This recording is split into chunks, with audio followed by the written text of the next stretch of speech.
Earnestly podcast. He's back after a few months now. The Degenerate himself, America's favorite gambling degenerate, Zachary, is here with us back Man, on I the feel podcast. like you fired me because I quit the dog track. That's No, how long it's been. well, it's a little behind the curtain here. Like we've been trying to get a podcast done between with me, you, and Zach, and Chris, and the schedules just haven't linked up. So I was like, you know what, Oh, screw it. We got to get one of you guys in here. So I was available tonight. My wife's doing a little girls' night, so I'm like, you know what? Got a couple hours here to shoot the shit. My boy Zack. There's no NBA games on tonight. Officially, no more late game. And by the way, finally, as of tonight until October, no more late game NBA games. I can get sleep again. I know. The NBA's got to stop in on that. Can't, What could you do though? The West Coast is that you have a separate network, right? You have your own network. How about use that as the startup to lead into a game?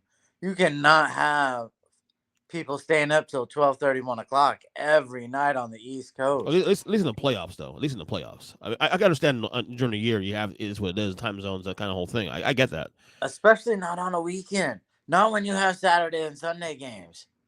I'm sorry, you just cannot be doing that. So a little East Coast bias there a little bit. I get it. I mean, we're both on the floor on the east, on the very very far east of the time zone. I get all that, but but the thing is, Zach, like for me, like I never complain about the time stuff because it never bothered me before in the past. Now that I'm towards my mid 40s now, I have a wife and two kids. I have a job I go to early in the morning. It wears on you a little bit now when you have to stay up until 1 in the morning to watch these games, and I do it, but not without a fight. I wake up 5:45, 6 o'clock in the morning. It is brutal. Yeah, I'm not that early, but I'm close to it. I'm about 6 or 7 o'clock. I go out, work out for a little bit, and then I take it to school. So, but hey, it is what it is.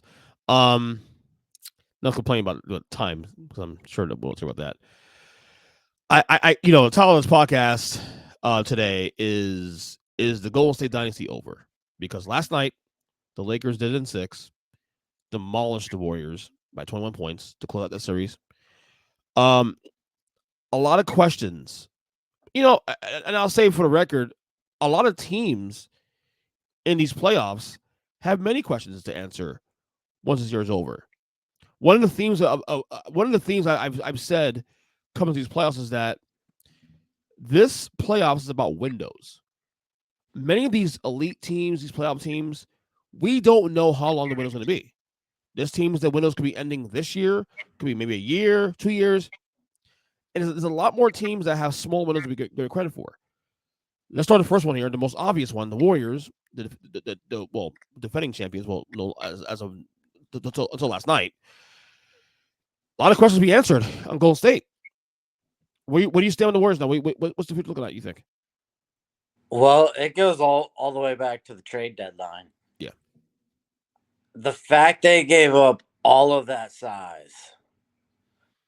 The moment they did that, they were saying, okay, we're playing Kaminga, Looney, and Green at center against Jokic, Aiton, AD, at the time, Steven Adams for Memphis.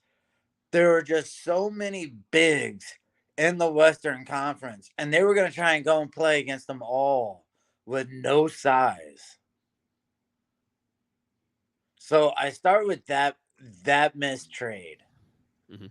I think that was a terrible trade. So you're referring to the James Wiseman trade? Yes, but then I with having the Draymond Poole incident to start the season, I I thought it was. I thought the season was pretty much over if they kept them together.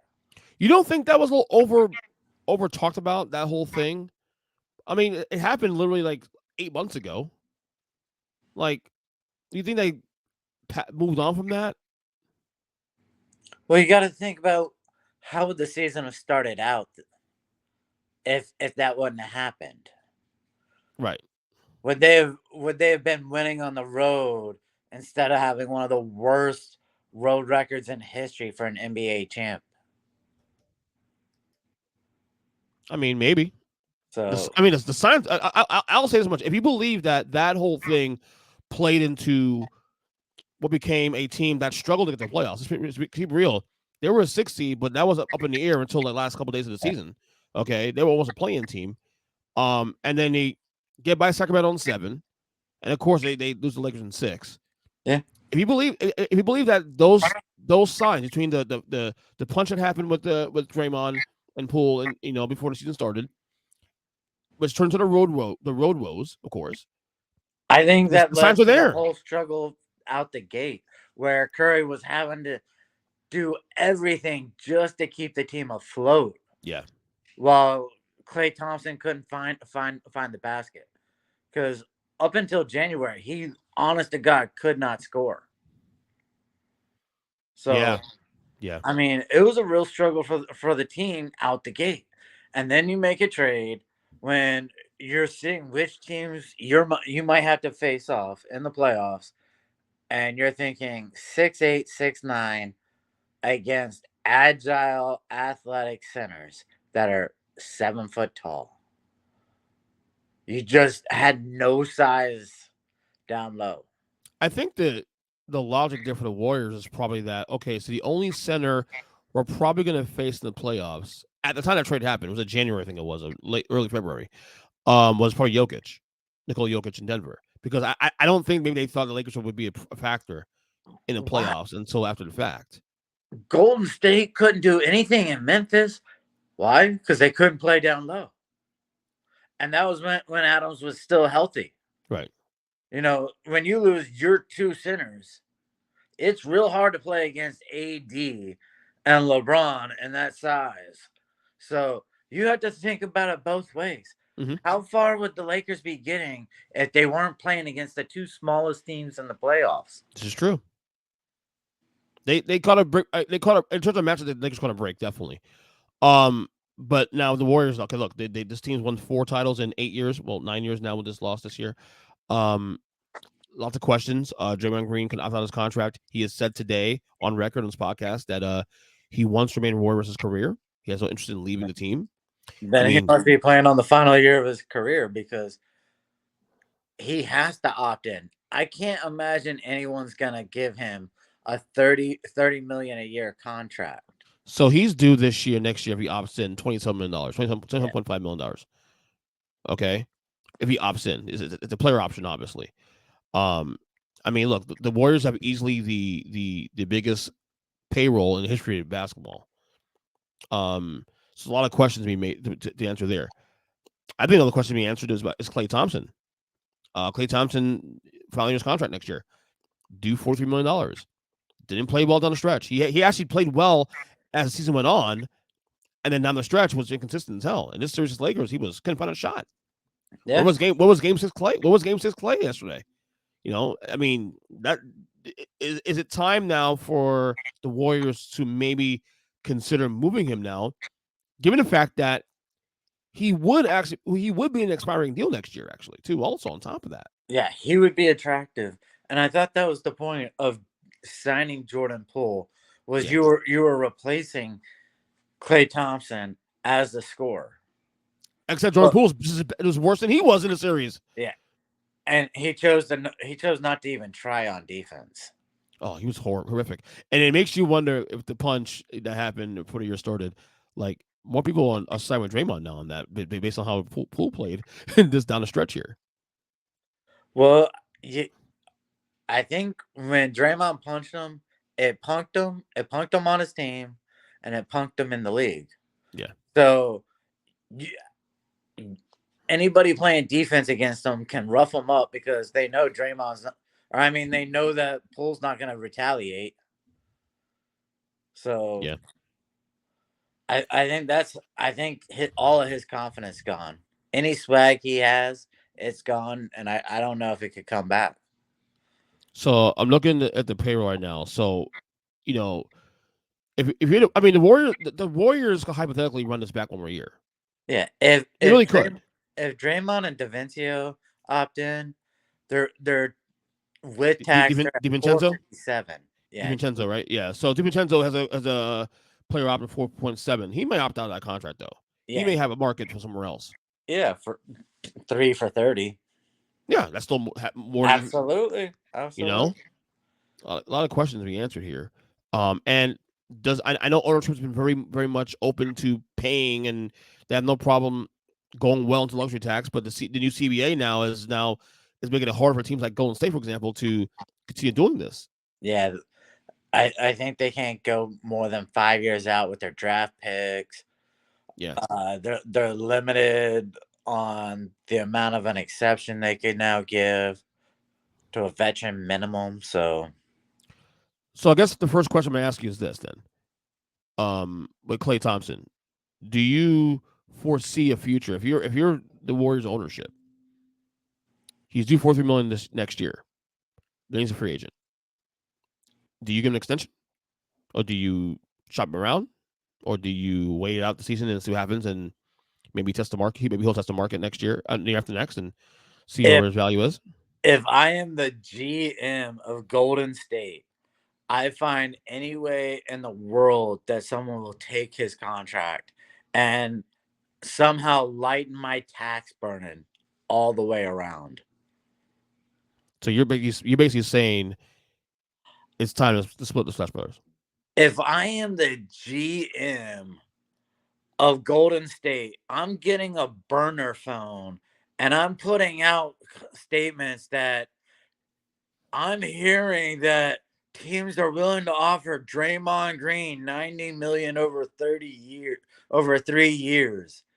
Like, I would be putting out stuff to make it sound like Draymond has a market so that he opts out and I find a market for Klay, and then I can be saved and start rebuilding my team while Curry is still great.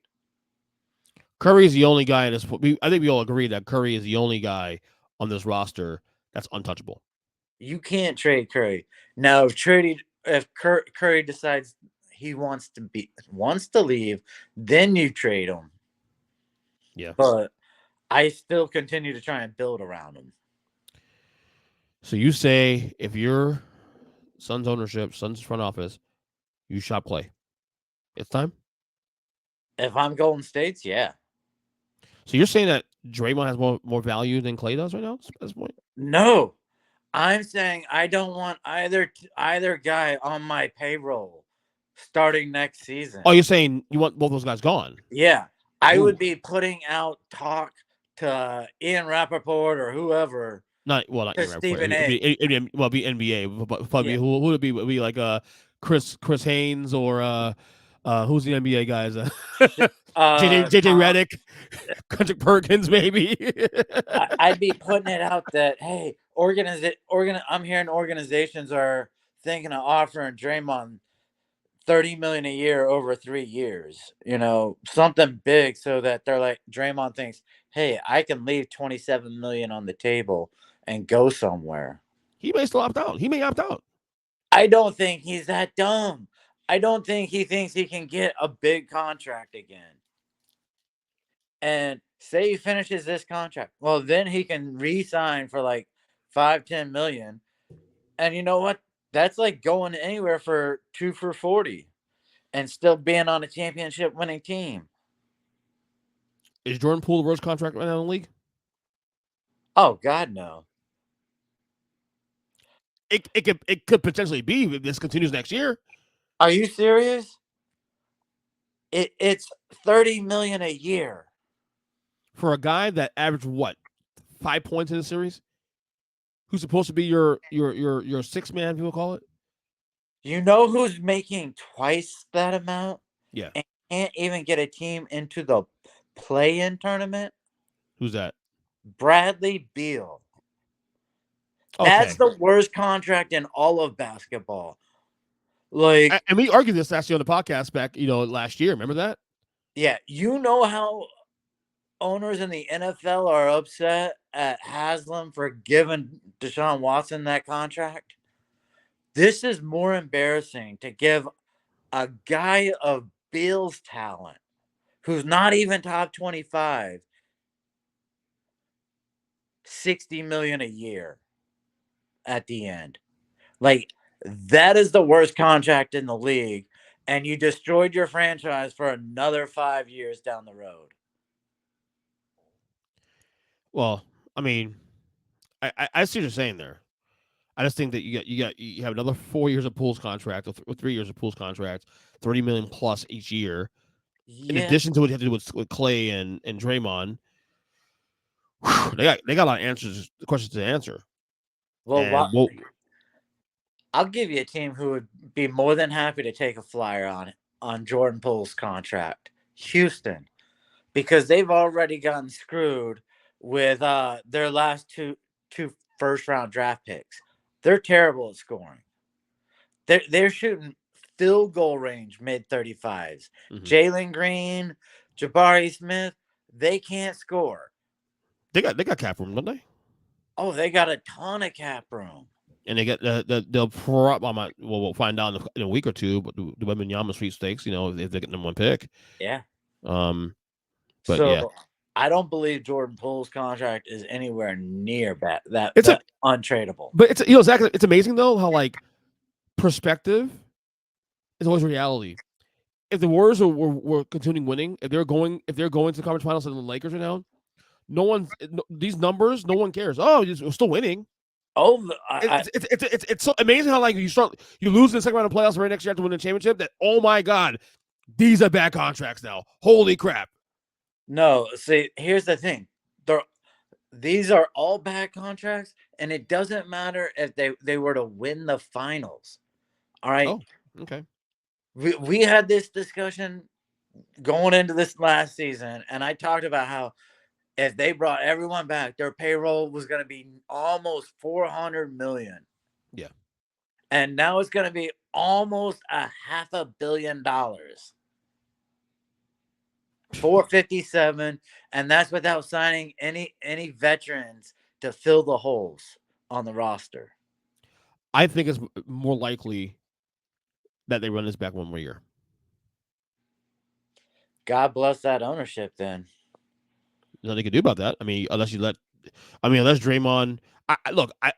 People keep saying about Draymond leaving and stuff, and I think I'm kind of with you, to be honest with you, that there's a strong chance he may re-up another year and try to see if he can get a smaller extension with Golden State.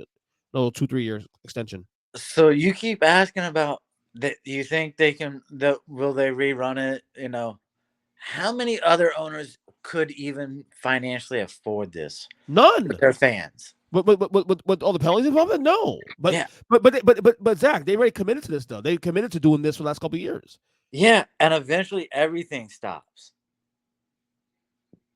Eventually there is that cliff where one by one they have to go. So that's why I'm saying I don't see how they can run it back. So you're saying that it's time to put Clay on the market. It's time to hopefully let Draymond opt out his contract and don't touch him. They built the CBA to penalize the Warriors specifically. Yes. So I've been saying the theme of this postseason is windows. The window isn't closed. It's who you fill around Steph that matters. Who can you get that's like a Clay that can, reset the clock? The only player I can see that the Warriors getting that has similar with Clay, but a lot younger is someone like Jaylen Brown, for example. Oh, you can't do that. He's up for a 5-year, $290 million. And the only reason you even consider getting Jaylen Brown because he's younger than Klay Thompson. Yeah, that's the only reason why you're going into that hole. The only way you do that is if you have Draymond leaving, or you can also trade Poole's contract, because they have a specific point now in the CBA. They can't even take more than 110% of the money back. Wow. Contract. So, which means you're going to see more parity in this league, even more, which is good for the league, to be honest with you. I think it's good for the league. If you're a fan of the league as a whole, and you like seeing competition, this is great for the league, obviously. I agree. Yeah. If you're a fan of big market teams, a.k.a. New York Knicks, a.k.a. Boston Celtics, a.k.a. Golden State Warriors, obviously, Lakers as well, too, this is not good news. So whatever you have now, if you're the Lakers, if you're the Warriors, if you have the roster to win now, you better get in while you can, because in another year or two, good Yeah, luck. And this is where coaching is a thing. This is where coaching becomes a major thing now. Because if you're committing to two maxes, which is the next topic here, the Phoenix Suns, who they also knocked out the playoffs in the second round by Denver in 6 games on Thursday night. You know, they have similar issues too. I absolutely.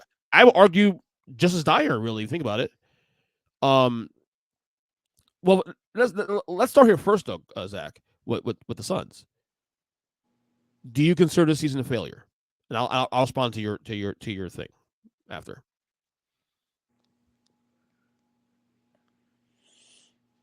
Yeah, because you have what should be 3 basketball savants who could not figure out how to play on the floor together Mhm. and incorporate their teammates to have a championship team. By the third one, you mean Aiton or Paul? You have Paul, Durant, and Booker. Okay. They could not figure out how to deal with people's attitudes and people's talents to still advance the team. And then once Paul went down, that was it.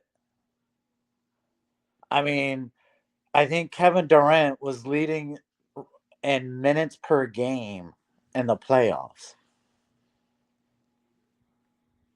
That's how that's how short their team was once Chris Paul went down. Yeah.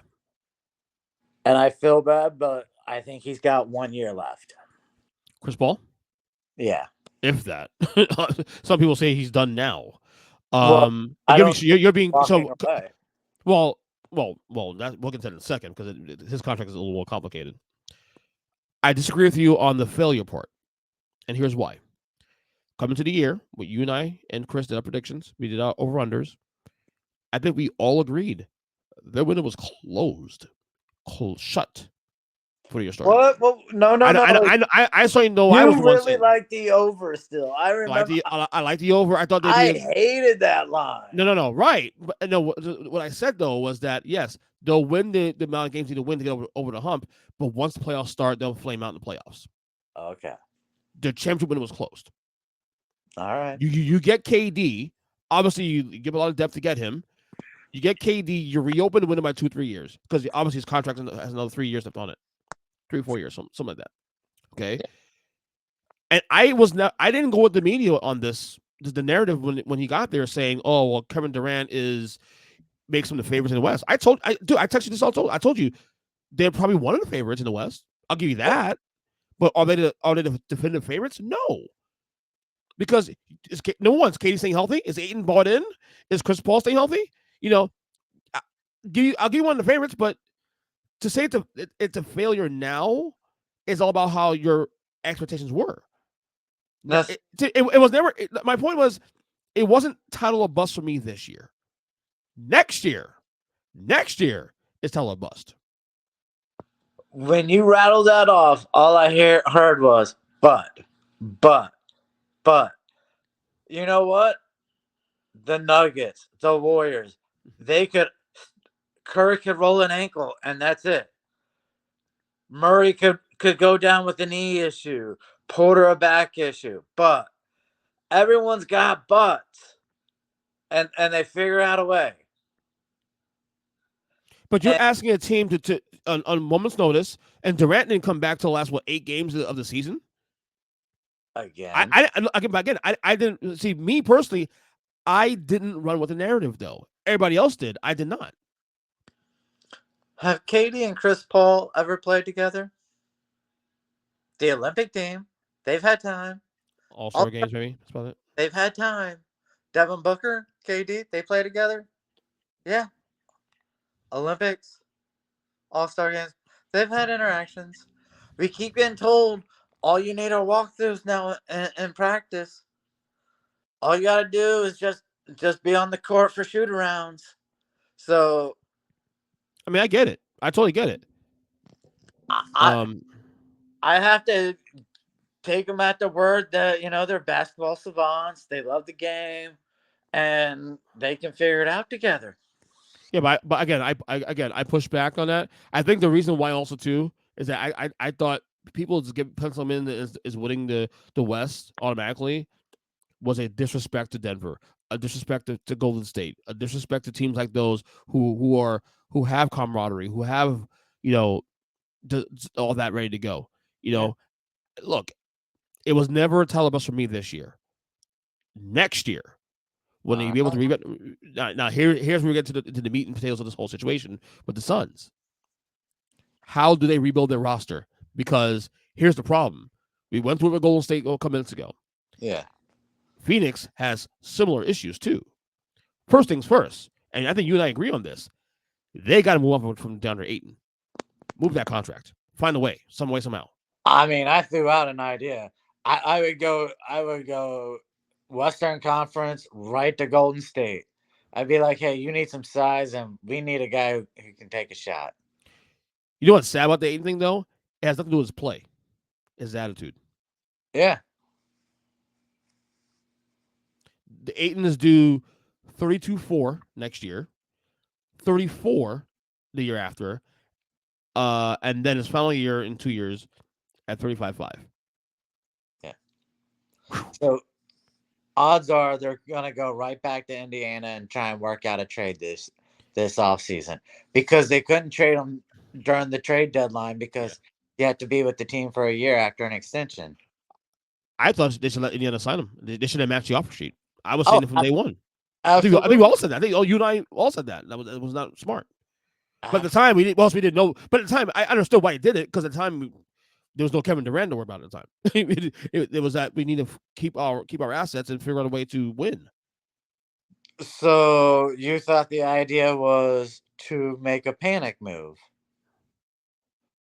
instead of sticking to your guns, making the decisions that you had made, and just letting him walk. And not only that, it's the same issues last year. Attitude last year, same thing this year. Yeah, Nothing changed. You saw the clues there. You should have yeah, known. exactly. So again, that decision to actually sign him to that contract was a panic move, and it set them back. So I don't know how anyone can say that's what they had to do. They were doing the right thing, and then they panicked and backpedaled. Right. And then and now you have the other issue now is Chris Paul. The other elephant in the room, Chris Paul. All right. His contract now is interesting. His contract is partially guaranteed until June 28th. If he's still on the roster by June 28th, after that, it's not fully guaranteed. And he's also getting paid a lot of money. In fact, he's getting paid, I'm looking at it right here, 30 million, $30 million, 30.8 for the So next 2 years. 30.8 this year and 30.8 next year. what's the partial? I think it's half. Oh, it would be half. Of this half. I cut him. I don't know the rules on that. Why not cut him and try and re-sign him to the veteran minimum? I don't know. I don't know the rules on that. I don't know if they could do that. Why not? You're saying if he's on the roster by the 28th, he gets the whole amount. So you can cut him, and then he's a free agent, and you could offer him the veteran minimum and be like, look, you can play with KD and Devin, and you'll know we're serious because we'll move Aiton because we know you don't like him. The likelihood is that he'll probably get bought out. It's the same thing as cutting him, but bought out. The problem is you're going to buy out $60 million. That's a lot of money to buy out, though. But again, also it's complicated too because the way the contract's written too. So hold on, is his contract next year partially guaranteed? Partially guaranteed. Yeah, so they don't have to buy him out. If they wait till the 28th, that gets guaranteed.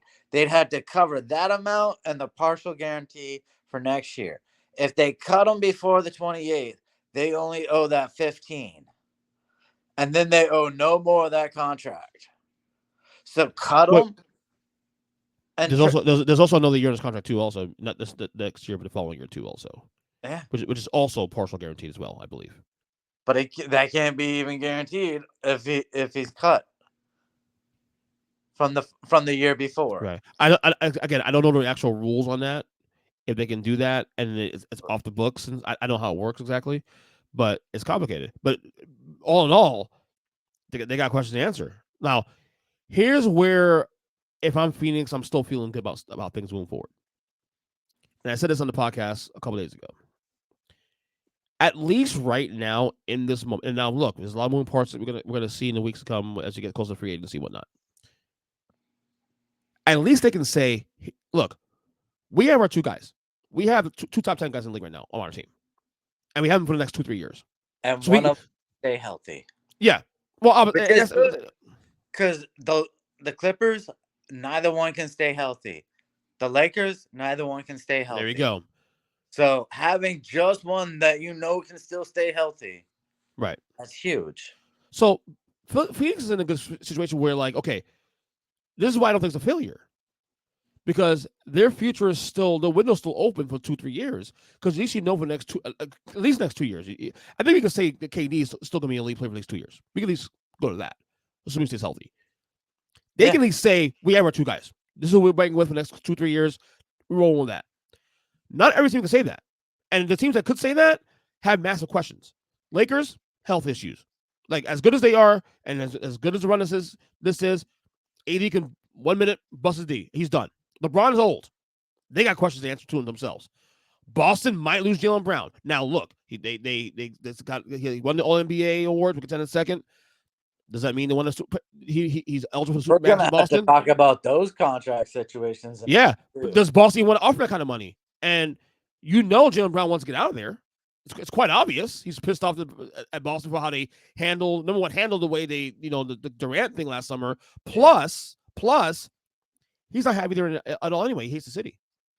He's been very vocal about that.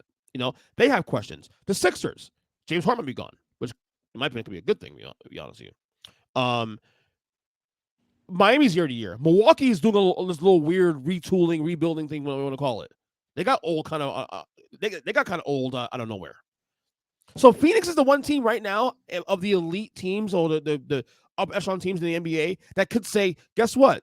Yeah, bad ending to the year, but you know what? We have our two guys, and then you got to figure out how to retool on those guys, retool around the guys. Trade Ayton, find a way to move Ayton, and I think Ayton has value. As much as I can't stand the guy, he has value somewhere. Someone's gonna take that contract because he's too young and he's too talented enough to find one team that needs a big man. So I think Phoenix is in a good spot right now, to be honest with you. A team can be in a good spot and it still be a failure for the season. I mean, I got what you're saying, though. I mean, I disagree with this because, again, I think you may have had higher expectations of the Suns post-trade. I did not. I thought they were one of the favorites, not the favorites. Hey, it is what it is. I know we were going off of my opinion from the preseason. I'm going off of that team's opinion of themselves. Yeah. Well, yeah, it makes sense. I can see a point there. So it is what it is. All right. We know the conference finals for the West already. Denver and LA. Yes. We await my Miami Heat and who they're going to be playing. Who they're going to be playing. We will know tomorrow afternoon at 3:30 in the afternoon, Mother's Day. Sixers and Celtics, Game 7. Man, I think the only good thing for Philadelphia right now going is I think the extra day off, today being the extra day off from after Thursday's heartbreaker, might be a good thing for them. Because if that game was played tonight, Philly's getting smoked. And they still might get smoked tomorrow night anyway. But I think the extra day off may actually help because you need enough days to forget how that ending happened on Thursday. That is as big a gut punch. You can't ask for a better situation. You're playing a big rival. You beat them on Game 5 on their home court in a blowout. You go home for a chance to clinch the series. First Eastern Conference Finals appearance in 22 years at home. And you come back in that game. Jason Tatum was having a shit game, 1 for 15 at one point, whatever you want to call it, and you blow it. I can't see Philly finding a way to bounce back. Again, the only thing I will say is that extra day off in between might help a little bit. We'll see. What are your thoughts on this? The only way Philly wins is if Harden has a great game. Because Embiid has decided not to be a man and play down low. You were critical of Embiid last week in Game 4, I actually. watched every single game he has played against Boston, and he is afraid to take White or Smart down low. They will be posting him or playing his backside, and Embiid refuses to post them up down low. It is shocking to me when I see a guy who is 7 foot tall and 300 pounds and is chicken to back down a 6'3", 180-pound man. It is sad. I agree with you about Game 4. He balled in Game 5, though. I'll say that. Game 6, he should demand the ball from Harden. Harden went solo late in that game. Embiid should demand the ball from Harden. This series should have been over because Tatum couldn't make a shot, but Embiid will not play down low. Philly has gotten every break imaginable to win this series. They win Game 1 without Embiid. Okay, they win Game 1 without Embiid in Boston. You get home court advantage, and even after you lose it, the advantage in Game 3, you win Game 4, and then you steal it back in Game 5. So Philly's had every which way to win this series, and they choose not to. And guess what? The guy's overrated. I agree. Doc Rivers. He's overrated as hell. I can't put this on him, actually, what happened in that game on Thursday. You got to execute. Embiid's got to demand that ball from Harden. Yes. And there will be jobs on the line. If they lose this game on Sunday, Doc is done. Doc is done. He doesn't necessarily deserve to get fired, although I think he's overrated as hell. But heads will roll.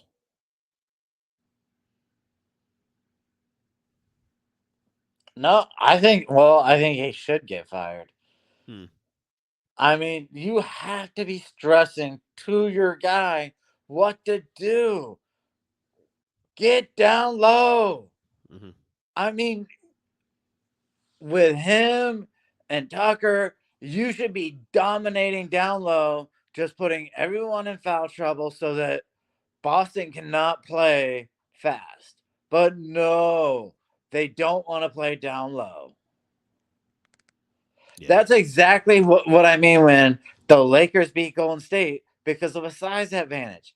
All they had to do was play down low, put Golden State in foul trouble. I think LA took almost 70 more free throws in the series over Golden State.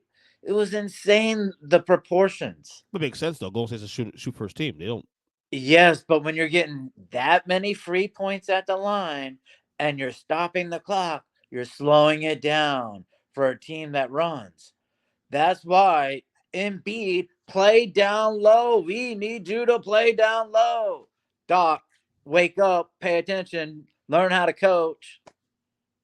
Yeah, I don't look. I'm not rooting for Boston to win this series. I don't want them to win this series, but I just don't see any way. And look, Jason Tatum's not shooting that bad again in a game. He's not shooting that bad again. He's not going 1 for 13 again. Are you serious? Have you looked at this series for him? It's atrocious. Yeah, but he go 113 going to the fourth quarter. I don't see that happening again. He started out 1 for 8 3 games ago. I was happening in Game 7.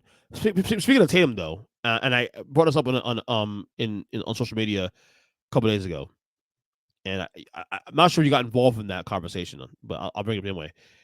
Because I made a statement on after Game 4 or 5 this week, where I said that basically to preface it, Jason Tatum to me is top 5 talent. But if you ask me to put him in top 5 players in the league right now, currently, I can't do this yet. He's almost there, but I can't do this. There's something that he's missing. I know what it is, and I said in my statement that if you gave Jason Tatum Jimmy Butler's grit and heart, that he'd be the best player in basketball. Because Tatum does not demand the ball enough. Tatum is not aggressive enough, in my opinion, as a number one guy. And I think that holds him back from being truly an all-time great potentially. What do you think about that? I don't think he's meant to be all time great. But it's a But number one guy, a top 5 guy in the league. In other words, like down the road, will he get to be in the top 100 over of the first 100 years? Yeah, I think he's going to. yeah. All right, I think his early trajectory, it's already put him in there. And if he were to ever get a ring, it's a guarantee, a top 100 NBA history. And then you're going to analyze and he'll be top 50 just because of how the game has changed. So he's going to have a legacy. But is he an all time great? Not right now. I think by year 7, you've already become that man who demands the ball. So let me ask you a question then: is Jason Tatum right now a top 5 player in the league for you? He's 5 or 6. He's in the cusp. So that's what I'm saying. Because Well, I got into a no. couple people. Go ahead. Go ahead. Okay. There's Jokic at 1. Whatever order, doesn't matter. No, that's how it is. No. What? After these playoffs, it's proving Jokic, Giannis. how great it's Jokic, Giannis, and I'm Steph's gonna still put there. Steph is 3 for me because how he changes the dynamic of every team. Still today. Still. So when you can have that kind of force where you pull in a defense and Draymond can score 20 in a playoff game, come on, you're pretty special. And then I put Embiid at 4. Okay. And so 5 or 6 is Tatum, and yeah. So like I said, like you look at top. So like not any order because I mean, like obviously Jokic will probably even the 1 or 2 at this point for me when I do my list next year. He's no matter how the season ends, he's been so fantastic that no matter what I slice it. So my top 5 would be those same guys.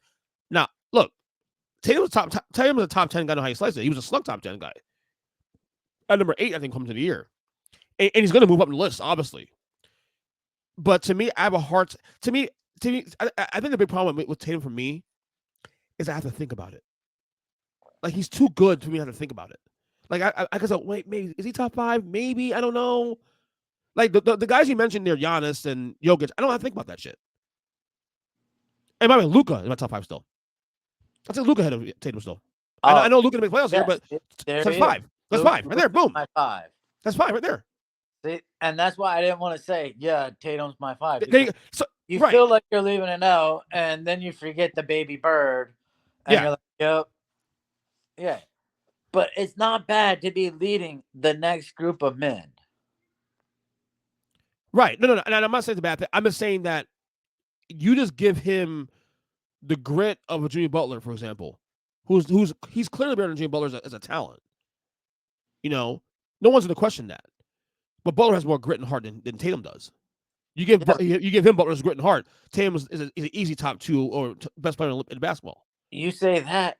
You give me take Curry and you give Curry Tatum size, and you know what he is? The greatest player of all time. The greatest. Better than Michael Jordan. Yeah, absolutely. Because right now he's one of the all-time greatest at 6'3". And now you put him in the size of everybody else. Oh, so we're not doing put this in anybody. It's still special to be number 6 in the league. No, I agree. It's just not special anymore to be number 17 and fading fast. Oh, we're getting there. Are we going there now? 17. LeBron, stop. No, but that's all I'm saying. Like Tatum was a little bit frustrating for me. A little bit frustrating because of that. Like he should be your top 5 player, but I don't have to think about that anymore. But here's the wild thing. Yeah. All right. We're looking at Tatum, and he's kind of gets the slightest bit of disrespect because we know he has Jaylen Brown on the team, whereas Luka doesn't have another guy. But if we really put those two guys up against each other, Tatum's done more, right? And he's certainly accomplished more. That's the finals. Yeah. That kind of leadership, some respect. He has been able to guide his team much further. I mean, I was to put Luka of him. Tatum's for me is number 6 probably.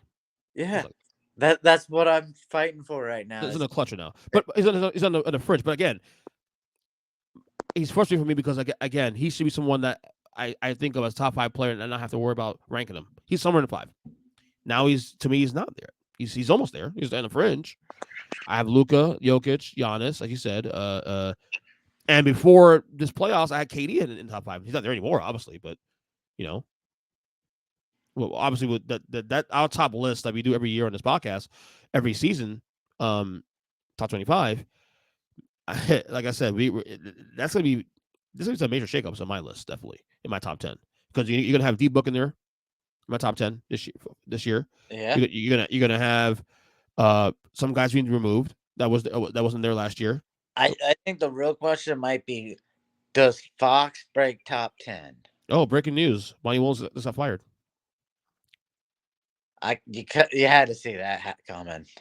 Well, kinda because I saw what happened with the front office yesterday. It's all new ownership, so it's gonna be all new things. Man, Mateen Cleaves is gonna be up there controlling that team real soon. Yeah, there's new ownership. Yeah, and I mean, look, he'll have a job ASAP. He's a great coach. Yeah, But that whole front office is gonna be filled with former Michigan State players. But yeah, regardless of who comes out of the East, in the Boston Philly series, I like that team over Miami in 6. Look, I'm a fan. Obviously, I'm a Heat fan. I'm not going to sit here and wax poetic, but look, what at this point, everything right now they're doing is from this point on, past the New York series, is house money. There's no way they should have been this far in this playoff run, considering how this season went. This team was literally 5 minutes from losing to Chicago Bulls in a play-in game. Okay, so let's be real about that. Yeah. So if they somehow pull off this upset over Philly or Boston, but let's be real here, Philly or Boston is clearly better than Miami. Without question. The only advantage Miami has over any team in the playoffs left, including the West Coast teams, is coaching. Coaching. That's it. Coaching. Eric Spoelstra is the best coach of basketball. That it is no longer an argument. I might even mean a home run anymore. Because I used to always say, well, maybe he's top 3, top 2, whatever. The discussion's over. He is the best coach in basketball. Remaining in the playoffs. Well, I mean, look, we'll say Pop because Pop is the legacy play, but I'm talking about right now of yeah, because also who does Pop have playing for him right now? No. I'm not knocking Pop. I think Pop is the greatest coach of all time. Period. In my opinion. I'm just Pop saying, gets flowers from me. Miami got some talent, okay? Nah, 6 undrafted players, buddy. Come on now. 6 under. And by the way, this has been the blueprint for this team for the last fucking 6-7 years. Post LeBron is finding undrafted players and find a way to make them play well within the system. Did have LeBron, Wade, Bosh, Ray Allen, Mike Miller. I mean, he's had some fabulous players. He's got Kyle Lowry now. All right, NBA. Kyle Lowry past his prime. Come on, still NBA champ. So, yeah, you got a lot of undrafted players who exceed expectations on your team. But let's not pretend you don't have talent on your team. I mean, you got Jimmy Butler and you got Bam Adebayo, who's a good player. I mean, yeah, they had Tyler all season. He's a pretty good player. He's a top. I just think this roster, any other coach with this roster, doesn't take this team to the conference finals. That's all I'm saying. Well, I think it takes a lot of breaks. Well, they got no lucky in the first round with Milwaukee. Yeah, I agree. What? How many minutes did Giannis play the first 3 games? He played the first quarter. That's it. Okay. So I mean, that's a big break. That's true. Drew Holiday, he does what he always does in the playoffs. Shrinks. So, So you disagreed with my Spoelstra's take? Oh, as far as remaining in the playoffs, absolutely. Okay. Is he at least top 3 coach all time in the league right now? Total? Well, you disrespect Steve Kerr so much. I know. Steve Kerr's right next to him. Yeah, I think Steve Kerr's in front of him. Although Darvin Ham did coach him this series, though. I will say that. Did he? Or was there no size because of your GM? That GM that brought 4 titles in 8 years. I And don't they know. always had some size, didn't they? They always had size on all those title runs. So, Last year when they beat Boston, they didn't have to worry about size because they were the same size. well, regardless, Boston or Philadelphia, whoever they meet in the first Yeah. in this round, they're winning in 6. That's what I got. Who you got in the series? Boston or Philly? I You got got Boston. I'll take Boston to win in 6. Boston. Well, Boston wins. So Boston will win tomorrow, and then Boston win in 6 with Miami. Yeah. Okay. Nuggets and Lakers. Um, I feel like I said every time I talk about the Lakers, is that when I pick the Lakers every time, it's with a fucking caveat. Every time, it's like if they are healthy. I feel like I've been saying this like a broke record for the last 3 years now. If AD and LeBron are healthy, they will always be in the championship conversation, if not the best team in basketball. Not in this matchup. I look, I I want to take Denver in this series, but I have to see it. I have to see Jokic get over the hump. I have to see him get over this AD freak of nature situation. Okay. I really, because I know how much you still have so much love and respect for LeBron. You know And that. you really believe AD is a top 5 guy. If he AD, were when healthy, healthy, is a top 3 guy in the league. And by the way, no, because health and leadership matter, and he doesn't have those to be top 5. All right. Top 10 if he was healthy, maybe. okay. But leadership is something. Heart is something. And he takes nights off even when he's healthy. That's heart. But out of all of that, because of that, I'm going to just say Denver in 5. Wow. When I believe it will be a sweep. I think it will be a straight up 4-game sweep. There is nothing the Lakers do better than Denver at this point. They have no advantage. I think this series is interesting because we talk about Jokic, and we talk about, Jokic against AD, we talk about LeBron and Jamal Murray. I think if Denver wins this series, it's because of Michael Porter Jr. and Aaron Gordon. Yes. And did you see what Aaron Gordon was doing to Kevin Durant? I saw that. And you imagine him doing that to an old man LeBron who can't move and can't shoot? The question is going to be, will LeBron get all the calls, though? Because the referees are going to be fucking favoring the Lakers on this series. You know that for a fact. He ain't getting them the first 2 games.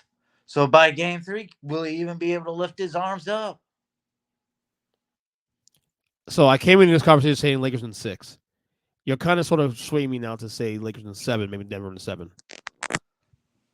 So, Ernest. Yeah. As I've been screaming, who was the best player the first 2 rounds of the Lakers playoffs? AD. AD. And why was AD able to be the best player on the court in the first 2 rounds? He's healthy. It was only because of health? Well, I mean, he's a great player when healthy. We know this already. Who was playing center for Memphis? No Steven Adams, of course, and then of course no center for the Warriors. Okay, so you think Jokic is going to be canceling him out? Yes, absolutely. You don't think AD can shut down Jokic? No.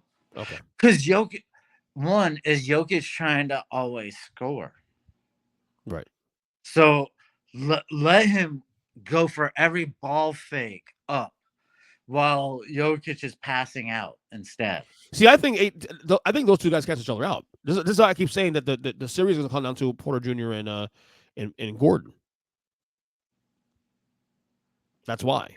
I think those 2 guys cancel each other out. So what? You've got LeBron canceling out Murray, right? I mean, yeah, or LeBron being ahead of Murray, I guess. Yeah. Okay. So you're saying the 2 stars are canceled out.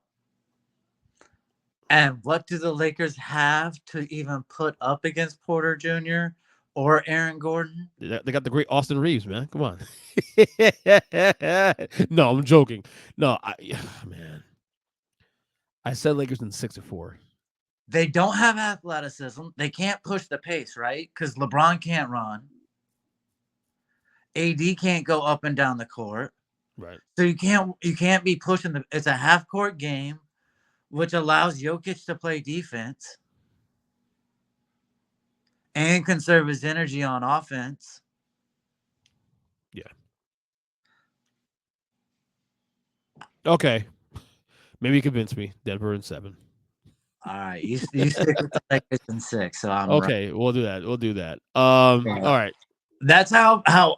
Look, my wife's going to Vegas tomorrow, and I'm giving her money just to bet Denver to win the series and win the title. There's no team right now out there that can stop Denver. I will say, let me say this real quick. And I know this was against a Phoenix team that was limping into Game 6. It showed me something. Not just the fact they beat Phoenix in Game 6, the way to beat Phoenix Game 6. Yeah, it showed me something. And their losses, like in the playoffs, the 2 losses Phoenix, and then the 1 loss is Minnesota, all close losses. So like they're not getting blown out in these games. The games they lose are in the games. Yeah, their biggest loss to Phoenix, within like a minute and a half of the game being over, they were tied up. So exactly. So I don't know. Did you have any issue with the All NBA reveal? The 3 teams? Do you remember him? I have it right here. If you need me to read it off. I mean, I didn't really like Morant. Morant was second team, I think. Yeah, no, Miranda didn't make it this year. In fact, let me for all the listeners who don't know the All NBA reveals this year. They announced last week. Yeah, here's the first team here: SGA, Shai Gilgeous-Alexander from OKC, Luka Doncic, Jason Tatum, Giannis Antetokounmpo, Embiid, of course, for first team. Second team was Steph Curry, Donovan Mitchell, Jimmy Butler, Jaylen Brown, and Nikola Jokic. Third team, De'Aaron Fox, Damian Lillard, LeBron James, Julius Randle, and Domantas Sabonis. I did my list. I reviewed my list. You saw my list weeks ago. Yeah. I went position list this time. So my list had both Embiid and Jokic on the first team. And for the record, I think I remember that being where I was upset with, like Jokic being on the second team, and then it being Brunson, not being Brunson, and it being Randall instead. So my list, I went position list, of course. Like I said, I had Luka, Tatum, Giannis, Embiid, and Jokic in the first team, and then the second team I had SGA, Curry. Don't difference I have like look. I didn't have Randall on my list. I had Brunson on my third team actually. Instead of Randall, I think Brunson's value that team was actually as good as Randall was this year. I think it was more, and you saw it in the playoffs, especially too. The value of who's the better player in that team. So you had issue with Jokic in the second team, right? Yeah. You know why? But it makes sense. Embiid won MVP, so it makes sense why he was first team. Okay, well, Embiid likes to play out at the 4 all the time so that he can shoot. He doesn't like to play down low. If you're gonna go that route, then it should have been the guy who was leading in the MVP candidacy all season, had the team with the best record all season. It should have been the previous 2-time winner going for a third straight instead of Giannis. I think I took a little off my last minute. Yeah, I think. Let me see mine real quick. I didn't have Lillard. I don't believe he's an All NBA player. You're really tough on Lillard. You really are. You need to stop. I'm joking. How many seasons has he led his team deep in the playoffs? How often does he come back injured? Oh, I get the no. Look, I get the argument you have up against Lillard. I totally get it. He's one of the best scorers in the league. That's all he is to me. I'm trying to find this now. I'm trying to find the my actual list here because it's here it is right here. I think I have it right now. So real quick, give me one quick second. So that was the list there. No. Where did they go? I just had it here. Yeah, I don't know where the hell is that. Well, doesn't matter. Anyway, doesn't matter. Don't know where I put it. Put someone else's list there. Anyway, regardless, um, yeah, I like I said, I for the most part the list was good. I'm more of a fan of the position list which will start next year. To me, just give me my 15 best guys, rank them, and call it a day. Yeah. Jokic and Embiid should both be in the first team because they both were fantastic. They were arguably the two best players of basketball. So there's no way hell Jokic should be in the second team. And I'm glad they correct that. They're gonna correct that next year. Here I found it. So my list I had Embiid, Jokic, Giannis, Tatum, and Doncic my first team. I had Donovan Mitchell, John Morant my second team, Steph Curry, SGA, and LeBron. My third team I had Jalen Brown, De'Aaron Fox, Anthony Davis, Domantas Sabonis, and Jalen Brunson. Yeah, I know I killed you for the Anthony Davis thing. I think on my list, if I remember, I put Curry third team Okay. just because of the amount of games he had missed. Yeah. I didn't. I know I didn't have LeBron James on there also because of the amount of games. Because you're a hater. Like no, I mean you Okay. you can be great and not be an all NBA player. But we have I to get give it. I get it. respect for the guys who win and show up and play for their team and play for their fans. I get it. I get it. I get it. All right, let's move over to some NFL talk quick. The schedule release. By the way, I love how the NFL says, "Oh, by the way, we're gonna release the schedule this date on Thursday at 8:00," and then literally 48 hours prior to that, they're just leaking out games out here and there. Here, here's this game. Here's this game. Like, what the fuck? Well, they leak it out, but they don't tell you what day at first, and then they leak out that these are going to be Monday night games, but right. You don't know which date. Any games that stood out to you that personally, whatever, or matchups that you were looking forward to that you see that's like, oh my god, it should be a big one this week? I don't know anything else. Any of those games that stood out to you? There's only one. There's one that stood out to me. I have a hot take on real quick. I mean, I do want to see what happens this year with just the Broncos again. I want to see. Me too. If Russell Wilson's really done, but yeah, I don't get excited at schedules the way you do. I know I don't either. I don't. I only care because the Giants come down here this year against Miami, and I'm not gonna go because the tickets are fucking out of this world expensive. Yeah. Well, all I can say is, guess what? The next time they're down here, they're gonna be even more insane. So you might think about doing it rather than an opportunity. So I'm glad you mentioned Denver because it's going to kind of sort of relate to what I'm going to say about my hot take here. The one game that stood out to me more than anything else is the first Monday night game of the year. Jets Bills. Oh yeah. Well, I didn't like the fact just the Jets got so many Monday night games. Aaron Rodgers, buddy, your boy. I feel bad for Jets fans. But here's the thing. I'm going to say the thing that I might have said it already on. No, I did say it on Twitter actually a couple days ago. I'm going to say it here on the podcast now. People didn't see it on social media. By the way, you can see someone on Twitter. Jets Bills for the Jets. That's a must win. Oh yeah. Oh, you agree? There we go. Thank you. Oh yes, because you know what I know is Aaron Rodgers has sucked 3 years in a row out the gate. And now you're going to a new team with new receivers, and I don't care that you used to play under that offensive coach in Hackett. That is all different because now you're in New York with different receivers, different offensive line, and that's gonna matter. And not only that, and I'm glad you said that too. By different reasons though, but those matter also too. Here's why too. Also, the AFC with him going to New York, just got that much deeper. Yeah. Okay. So Lamar's back next year. So Baltimore's back in business. Baltimore's back in the conversation now. Now they have that squared away. You have 7 teams to make the playoffs. Okay. You need to bake in those early games early in the year.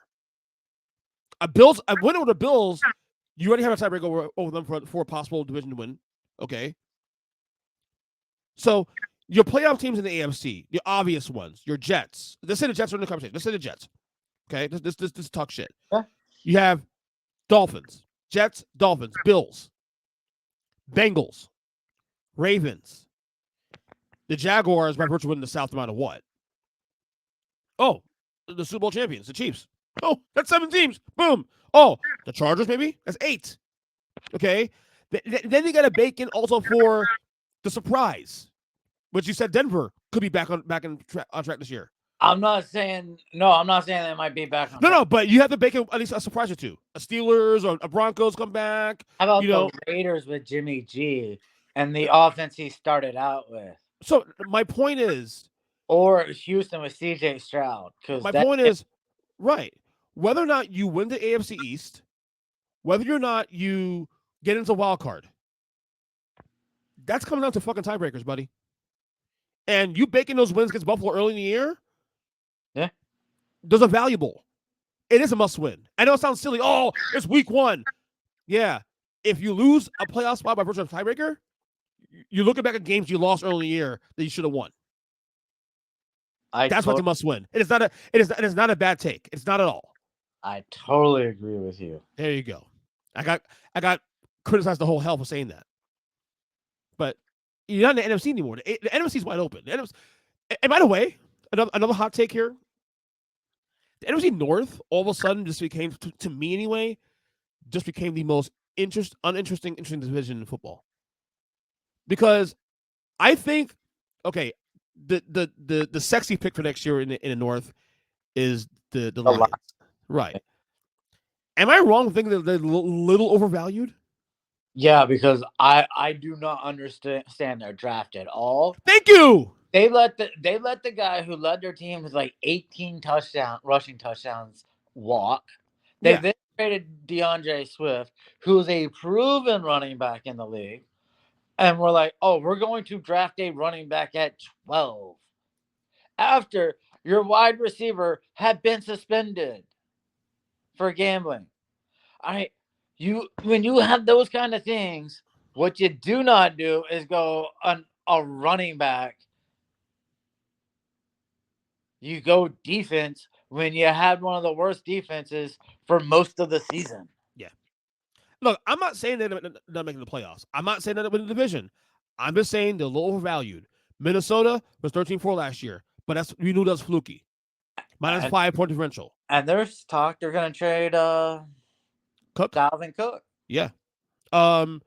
The Packers are interesting. Jordan Love. What happens in that situation? The Bears are rebuilding. I'm just saying I'm kind of to watch though because it's Justin Fields, and it's his 3rd season, and he's starting to feel it. And only that, as the game's slowing down for him. And only that, the bar to win the division has gotten lower.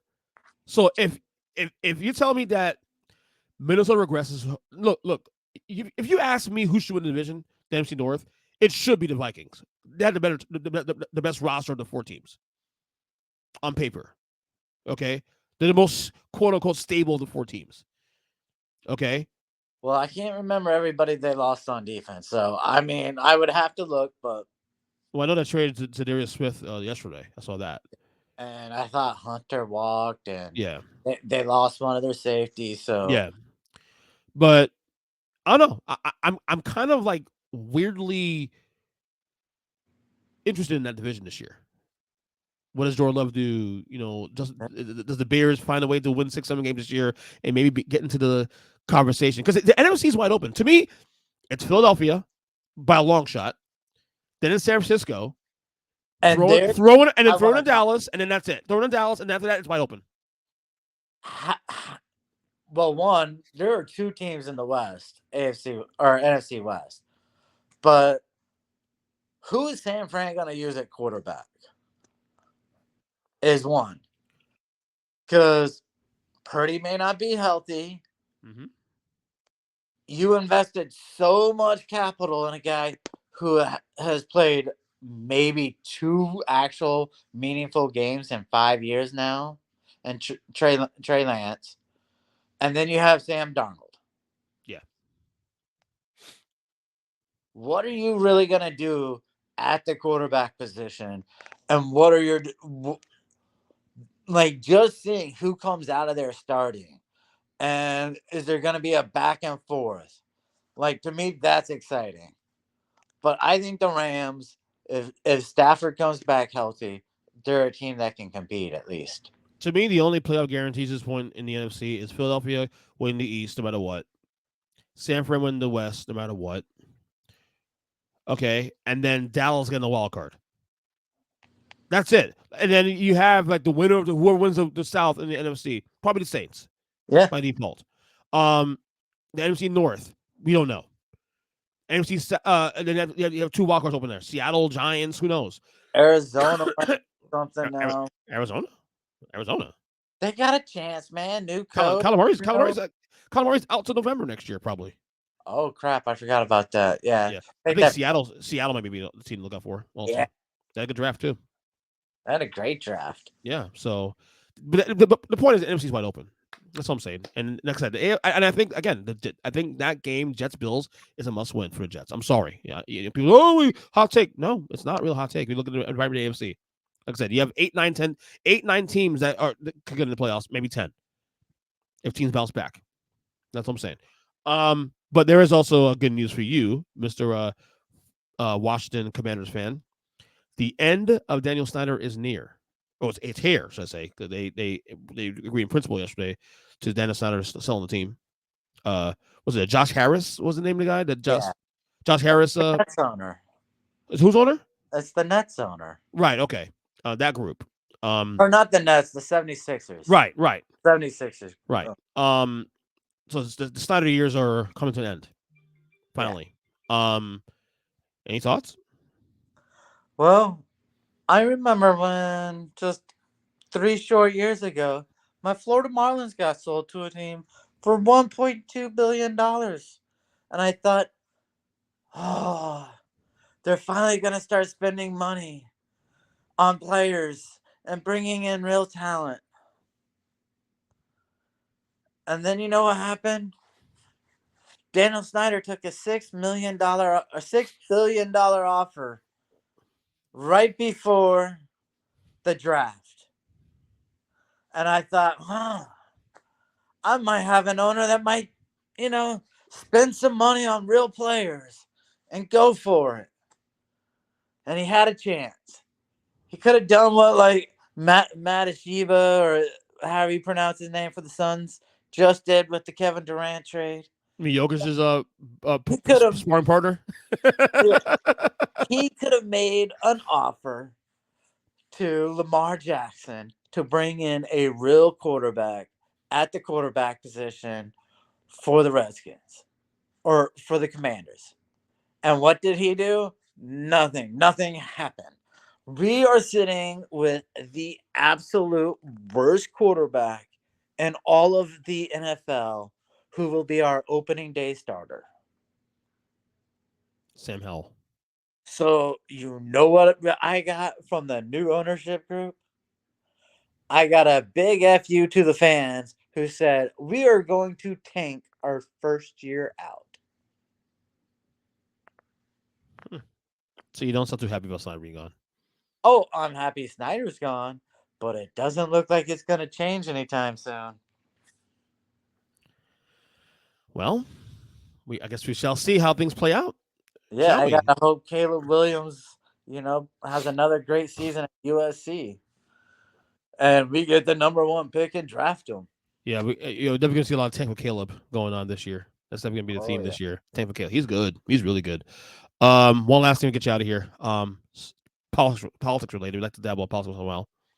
We'll talk off the year about Florida politics and Ron DeSantis, who is actually still technically not in, has not declared for run for president, but he's made some decisions here for me that even as a whether you agree or disagree with his politics or like him or hate him, or voted for him, whatever. As a person that follows politics like sports, I find myself scratching my head for some things he's done lately. Um, Positions he's taken that would seem foolish for someone that has aspirations to be on a national stage on policies that are obviously not popular on national stage, even with Republicans. Abortion, none of that Ooh, stuff.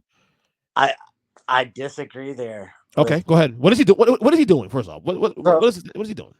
I mean, if we're just going off the state legislature that has passed bills and he signed into law this year, Mm-hmm. most recent, he targeted one specific union group, right? Education, the teachers union. He targeted them and made it so that teachers now have to mail in their dues. Right. No other union membership in the state of Florida has to do that. He didn't make it more difficult on police officers to pay their union dues, did he? No. Didn't do it to firefighters, didn't do it to nurses, hospital work, didn't do that to anyone else. Only teachers. Next, to prove that he's not political, he just signed a bill that will allow you to deny coverage when you're going into the hospital. Oh, he might look gay. She might look lesbian. Oh, it might be transgender. Oh, that's a young girl pregnant. Uh, if you if you have a religious, a moral, or ethical choice, you can now deny someone care, life-saving care. But that's not political. No, no. This is a man who is bringing us together. He is a man that is for the people. And so, you know what he did next for people? Just a little time before that, he said, "Hey, ladies, 20 weeks in this state is too long for an abortion." He was at 16, I think, at one point. And we talked 15, 16 weeks, but ladies, that's too long. Really? If you missed your first period after you had sex, it's really on you to go out and get that birth control or go get that test and check and find out if you're just 4 weeks and one day over. Because if you get to 6, you're fucked. And most people don't even know they're friends to the fucking 8 weeks not even And 10. and you know what? Say you are after 6 and you're willing to turn in your molesting parent, or you're willing to turn in the rapist. You can get up to, what is it, 16 weeks. But after that, unless you are literally about to die, that mother can no longer choose whether or not to have that child born. And this is what I find out because look, And we also need to talk about the size at 6 weeks. We are talking about something the size of a lima bean.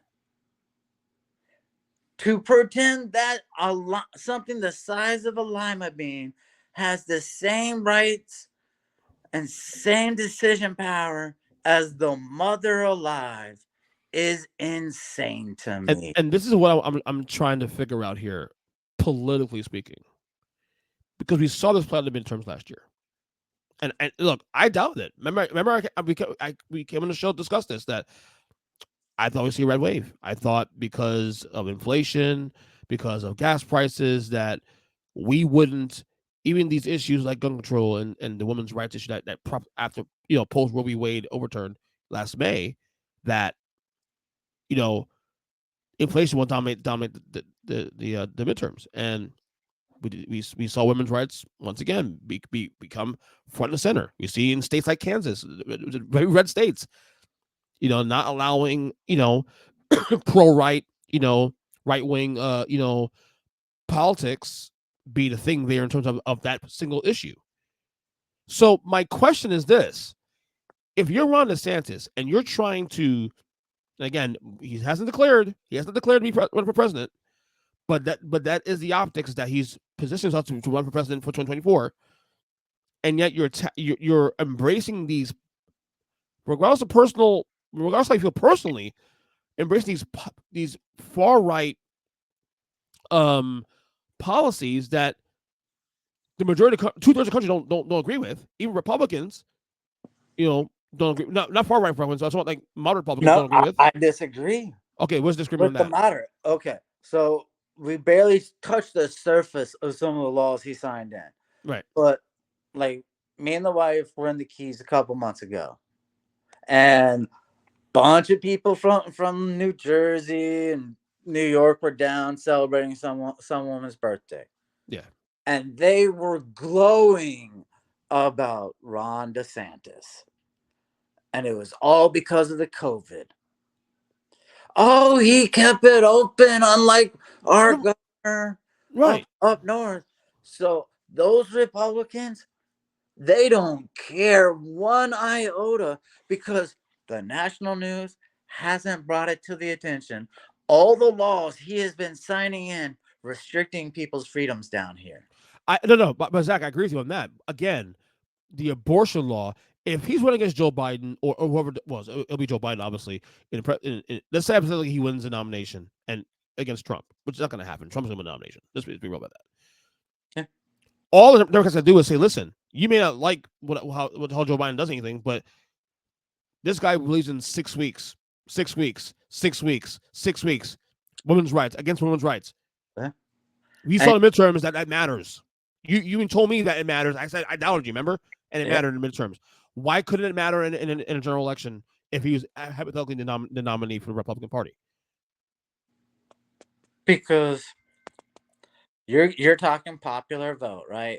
Yeah. How the percentage of the population, right? Well, guess what? Republicans haven't won the popular vote but one time since 1988. Yeah, 2004. Yeah, and we were in 2 wars so that he could be a popular president. And he barely won that vote for the record. So, Kerry. Yeah. And I voted for fortunate election for the record. You and I used to fight about that all the time, remember? Yeah. So they don't need to win the popular vote to be in office. Right. And he's smart enough to fight back with the 6-week thing and say, hey, I didn't ban it like some of these people wanted me to do. So that's 6 weeks feels like, yeah. That's where he'll play. I honestly don't think he could win a national election, but to think that he needs to win the popular vote, no. A lot of people think that prior to the last couple of weeks of the polling was showing beforehand. Now this has changed in the last month with Trump now surging in the nomination on his side. But there was polling that suggested early on, back in February and March, that head to head, Joe Biden, the DeSantis actually pulled better against Joe Biden, and then Joe Biden pulled better against Trump head to head. So there's a fear on the Democratic side that Ron DeSantis is the one you should be fearing because he will pull more moderates and more, slightly lean left Dems to his coalition in the event he wins the nomination. He's gone hard right so that he could win the primary, so that he is the nomination, and then it's just a crapshoot on how many people show up and how many disenfranchised voters get turned away at the polls, have their polls closed early, have not enough ballots so that they can cast their vote. Yeah. So that's what he's counting on, and they work so hard to do that. Yeah. You can. I think everyone agrees you should have a photo ID to vote, but you know what? You should also have polling places everywhere. You shouldn't have 7 polling places open in one little white community where there's 500 people living, and then have one polling place in a black community where there's 10,000 people living. Like, having that mismatch kind of prevents all the votes from being counted. When you pick up the ballot boxes so that people can't drop off a ballot because they felt too disabled because they're 85 years old and use a walker to stand in line for 5 hours. You take away that ballot drop box. Well, you're disenfranchising voters who probably care about health care. Yeah. It was very easy. When we just had Rudy Giuliani proudly admit that he rigged an election by putting out flyers that said that they would have the border and custom agents at polling places checking to see if you were legal or illegal to vote.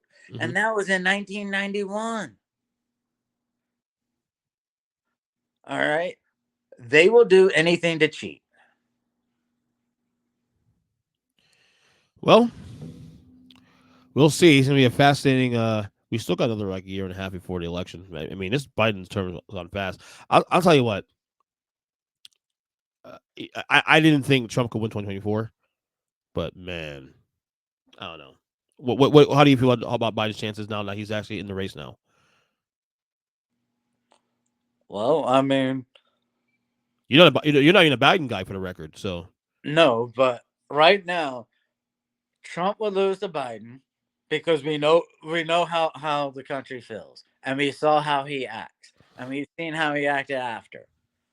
So we know he'll lose to Biden, and if DeSantis becomes the nomination, he's gone too hard right, so he would still lose to Biden. Do Democrats want Biden to run? No, I certainly don't want him to run. right. I've told you who I'd be happy to see run. On the Bernie. right hand side, No, for a Democrat. Ro Khanna. Ro Khanna. Well, I like Ro Khanna a lot actually. I like Ro Khanna. Bernie Sanders. So what is how do you feel about that's what's got here?